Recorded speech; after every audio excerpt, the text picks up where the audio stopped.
Hello दोस्तों, examination classes में आपका स्वागत है। आज मैं आप लोगों के लिए हिमालयन नदियां लेके उपस्थित हुआ हूं, जिसमें से फर्स्टली हम डिस्कस करेंगे सिंधु नदी तंत्र। चलिए आइए देखते हैं सिंधु नदी तंत्र क्या होता है।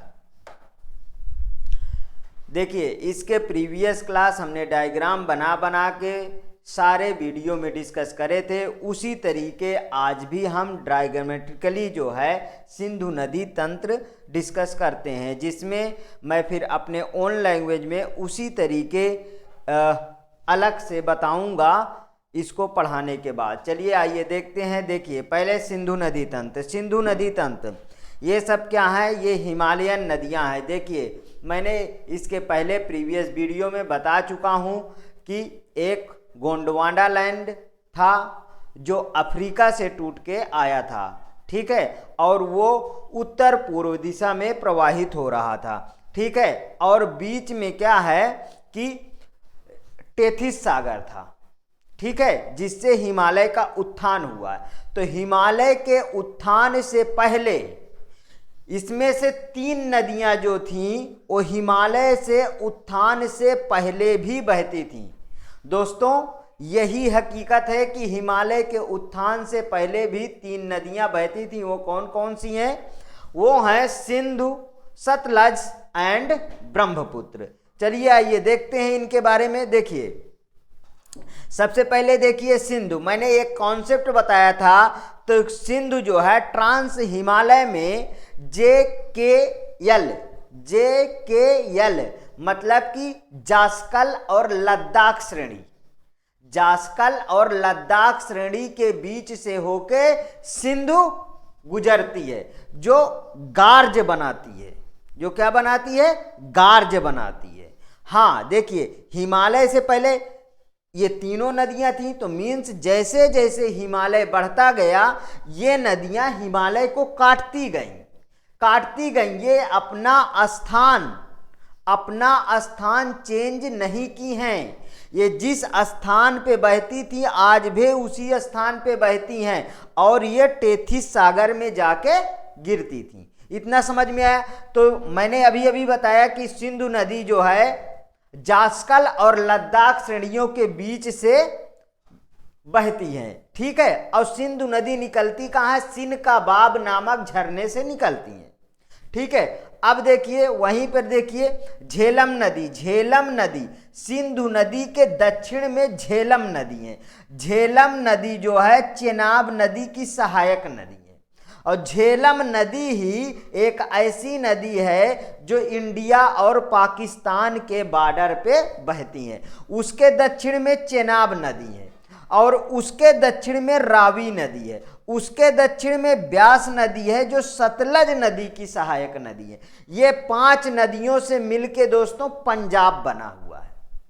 पंजाब जो हमारे इंडिया में भी आधा हिस्सा है और आधा हिस्सा पाकिस्तान में है, जो ऐसा बंटवारे के समय हो गया था। नहीं, पहले पंजाब एक ही था। जब बंटवारा हुआ तो आधा जो है हिस्सा पंजाब का इंडिया में है और आधा हिस्सा दोस्तों इसी तरीके पाकिस्तान में भी पंजाब है, ठीक है। तो सतलज नदी कहाँ से निकलती है? सतलज नदी का उद्गम राक्षस ताल मीन्स राकस ताल। दोस्तों, कई जगह मतभेद मिलता है इनके उद्गम स्थान पे। तो ये तीनों नदियां ब्रह्मपुत्र, सतलज और सिंधु मानसरोवर के पास से ही निकलती हैं, इतना आप याद रखिएगा।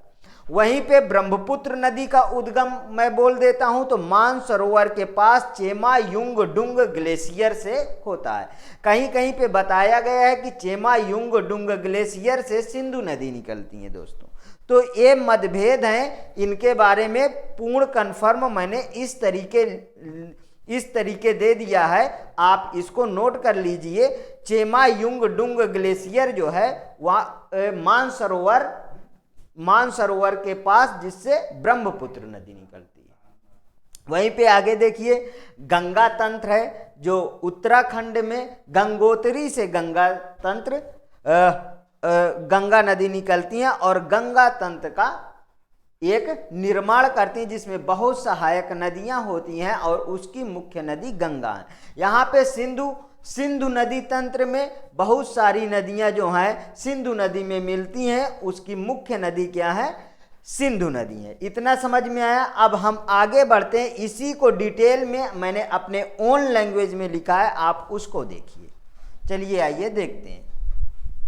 सबसे पहले हिमालय नदियां। हिमालय नदियों में देखिए, हिमालय से पहले भी 3 नदियां, जैसा कि मैंने बताया हिमालय से पहले भी 3 नदियां सतलज ब्रह्मपुत्र नदियां बहती थी। कौन कौन सी? सतलज, ब्रह्मपुत्र और सिंधु नदियां बहती थी। पूर्ववर्ती नदी है कौन कौन से? ब्रह्मपुत्र, सतलज और सिंधु नदी। समझ गए दोस्तों? देखिए, हमारा भारत में पूर्ववर्तीय नदियां कहे जाती हैं क्योंकि प्रायद्वीप भारत में महानदी हो गई, गोदावरी हो गई, कृष्णा, कावेरी, ये सब मुख्य नदियां हैं जो दक्षिण भारत में बहती हैं। और पूर्वोत्तर में तो आप देखते हैं गंगा, ब्रह्मपुत्र, सिंधु नदी में झेलम, चेनाब, ब्यास, ये सब नदियां बहती हैं। चलिए आइए आगे देखते हैं। हिमालय से पहले तिब्बत मानसरोवर के पास से निकलकर टेथिस सागर में गिरती थी। हिमालय से पहले मतलब जब हिमालय नहीं था तब ये तिब्बत से मीन्स मानसरोवर से निकलकर कहाँ गिरती थी? टेथिस सागर में गिरती थी। जब हिमालय का उत्थान प्रारंभ हुआ तो ना दिशा बदली और ना स्थान, बल्कि अपने घाटी को काटती रही दोस्तों, अपने घाटी को काटती रही और गार्ज बनाती रही। अब दोस्तों एक गार्ज शब्द आया है जिसको मैं पहले भी बता चुका हूं गार्ज के बारे में। देखिए गार्ज कैसे, मान लीजिए ये पहाड़ी है, ठीक है दोस्तों, और ये देखिए यहां पे नदी बहती है, यहां पे नदी बहती है। अब ये पहाड़ी देखिए पूरा सीधा जैसे दीवार की तरह दिखता है। अगर जैसे यहाँ पे हमारी सिंधु नदी बहती है दोस्तों, यहाँ पे सिंधु नदी बह रही है, तो यहाँ से देखेंगे तो ये सैकड़ों मीटर नीचे वहाँ से देखेंगे तो ये एक लाइन सी दिखेगी सिंधु नदी, बिल्कुल खड़ी दीवार की तरह। मतलब इस पहाड़ को काट रही है नदी, और अभी भी नदी काट रही है। जब से हिमालय का उत्थान हुआ है तब से नदी काट रही है, और अभी भी हिमालय का उत्थान हो रहा है और नदी उसको काट रही है। तो उसको क्या कहते हैं? गार्ज कहते हैं। इसे क्या बोलते हैं दोस्तों? ये क्या है? गार्ज। इतना समझ में आया? अब आगे चलते हैं और देखिए ये दोनों तरफ क्या है? ये दोनों तरफ अगर आप देखेंगे तो ये दोनों पर्वत हैं, ठीक है, और बीच में नदी काट रही, तो ये गार्ज है। सिंधु गार्ज कहाँ पे है? गिलगित के समीप है। कहाँ पे है? गिलगित के समीप है। सिपकिला गार्ज कहाँ पे है दोस्तों? बहुत बार ये सबसे बहुत बार क्वेश्चन पूछा गया। देखिए सिपकिला हिमाचल प्रदेश में सतलज नदी पर क्या है? सिपकिला गार्ज है। हिमाचल प्रदेश में सतलज नदी जो बनाती है वो सिपकिला गार्ज बनाती है। वहीं पे आगे देखिए दिहांग गार्ज ब्रह्मपुत्र नदी पर अरुणाचल प्रदेश में, ब्रह्मपुत्र नदी बनाती है अरुणाचल प्रदेश में दिहांग गार्ज, मैंने इसके पहले बता चुका हूं। वहीं पे जम्मू और कश्मीर में जो सिंधु नदी बनाती है वो सिंधु गार्ज बनाती है। आगे देखते हैं नेक्स्ट। तीनों इंटरनेशनल नदियां हैं दोस्तों। देखिए तीनों नदियां जो है वो 3 देशों से होकर गुजरती हैं, इसलिए ये इंटरनेशनल नदियां हैं। ये कोई भारतीय नदियां केवल नहीं है, ये इंटरनेशनल नदियां हैं जो 3 देशों से होके बहती हैं। देखिए इसमें क्या है? सिंधु चीन, भारत, पाक। सतलज नदी चीन, भारत, पाक। वहीं पे ब्रह्मपुत्र नदी चीन, भारत और बांग्लादेश से दोस्तों। देखिए सिंधु नदी तंत्र में क्या क्या आएंगे? सिंधु नदी तंत्र की मुख्य नदी कौन सी है? सिंधु नदी है। बाएं तट पर आकर मिलने वाली 5 नदियां, बाएं तट पर आके मिलने वाली 5 नदियां उनको देखते हैं जो सिंधु नदी में आके मिलती हैं। झेलम बाएं तट से, ठीक है दोस्तों, दाहिने तट से भी नदियां आती हैं, लेकिन वो छोटी छोटी नदियां हैं। ठीक है, बाएं तट से ये जो नदियां हैं 5, ये बहुत मुख्य नदियां हैं जो उसकी सहायक नदियां हैं। ठीक है, झेलम, चिनाब, रावी, ब्यास और सतलज। ठीक है दोस्तों, अब देखिए सिंधु तिब्बत के मानसरोवर झील के समीप सिनकाबाब नामक झरने से निकलती हैं। कहाँ पे? सिनकाबाब नामक झरने से निकलती है। सतलज तिब्बत के मानसरोवर झील के समीप राक्षस ताल या राकस ताल से निकलती हैं। झेलम देखिए दोस्तों, जम्मू एंड कश्मीर के बेरीनाग, बहुत बार क्वेश्चन पूछा गया है, बेरीनाग के समीप शेषनाग झील, बेरीनाग के समीप शेषनाग झील से निकलती है। अब चेनाब देखिए दोस्तों, हम अपने इंडिया में हिमाचल प्रदेश के बारालाचला दर्रे के समीप से कौन सी निकलती है? चेनाब नदी निकलती है। ठीक है, रावी और ब्यास एक ही दर्रे के समीप से निकलती हैं। हिमाचल प्रदेश के रोहतांग दर्रे के समीप से रावी और ब्यास निकलती हैं, जिनमें ब्यास नदी सतलज नदी की सहायक नदी है जो पाक नहीं जाती है। कपूरथला के हरिके नामक स्थान पर सतलज से मिलती हैं। तो क्वेश्चन आता है कि कौन सी ऐसी नदी है जो इंडिया से ही उद्गम होता है और इंडिया में ही समाप्त हो जाती है? वो कौन सी है? इनमें 5 नदियों में कौन सी नदी होगी? बताइए कौन सी नदी होगी? क्या हुआ? ब्यास। कौन सी? जिनमें ब्यास नदी सतलज नदी की सहायक नदी है जो पाक नहीं जाती है। कौन सी नदी होगी? ब्यास नदी।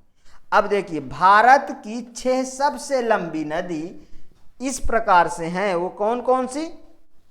क्वेश्चन आता है कभी सीक्वेंस में लगाने के लिए, तो आप उसे भी देख लीजिए।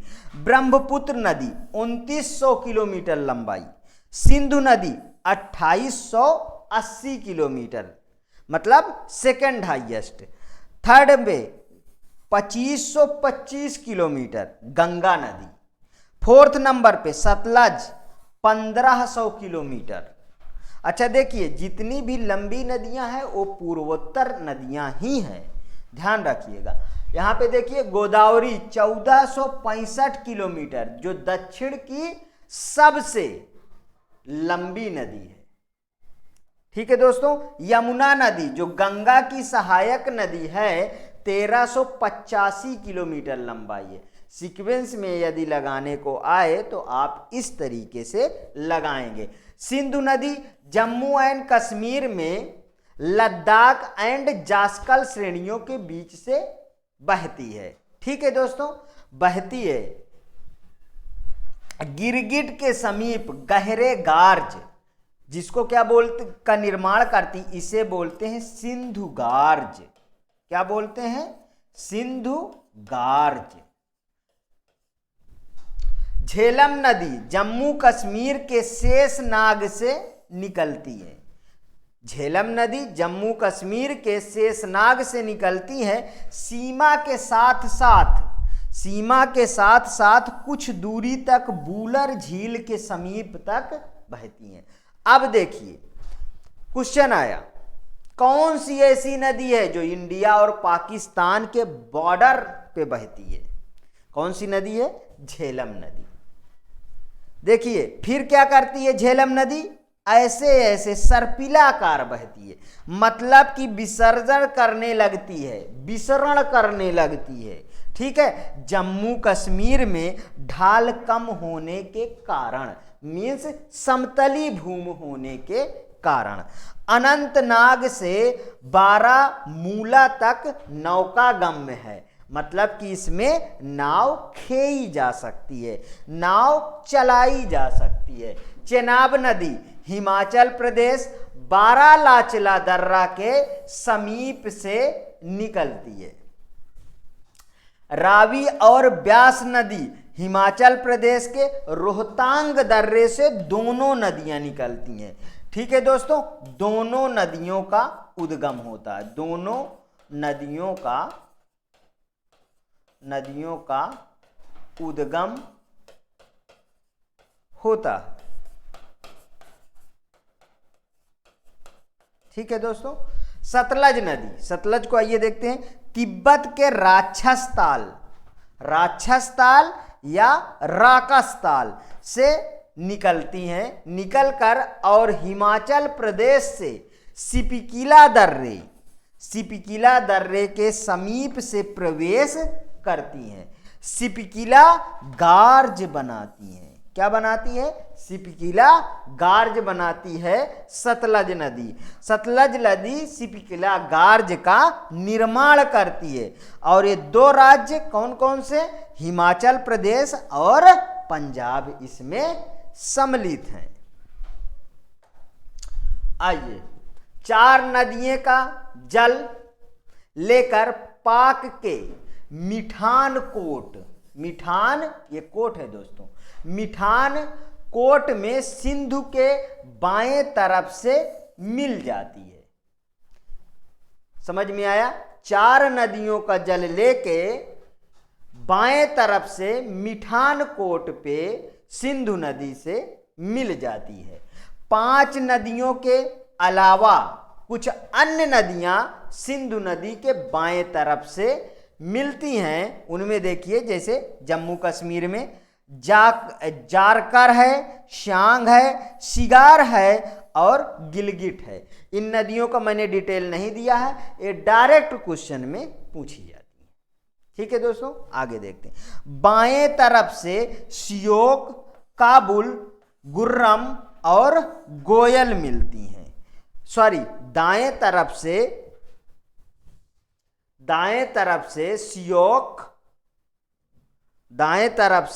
श्योक, काबुल, कुर्रम और गोयल मिलती हैं।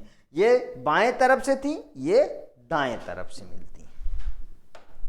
नेक्स्ट, सिंधु नदी समझौता। दोस्तों, सिंधु नदी समझौता इंडिया और पाकिस्तान के बीच 1960 में हुआ था, जिसमें से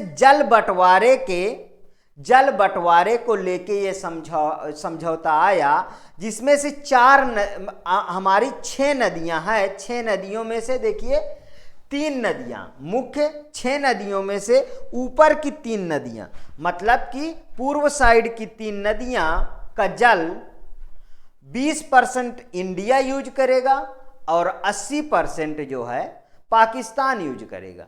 उसी में से 3 नदियां दक्षिण की तरफ की 80% जल इंडिया यूज करेगा और 20% पाकिस्तान यूज करेगा।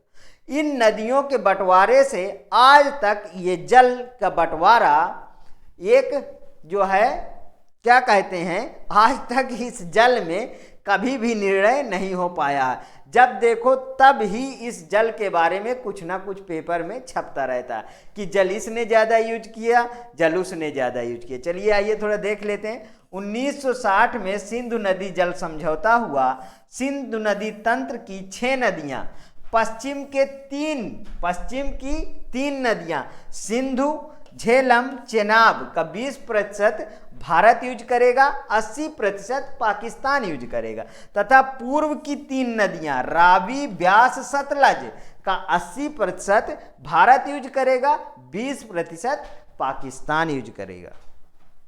दोस्तों, आपको मैंने बहुत अच्छी तरीके से पूर्ववर्ती नदियों के बारे में डिटेल दिया है। इसके अलावा सुपरटेट में कहीं इससे ज़्यादा कोई भी क्वेश्चन नहीं पूछा जाएगा दोस्तों। शायद सभी के सभी क्वेश्चन मिल जाएंगे।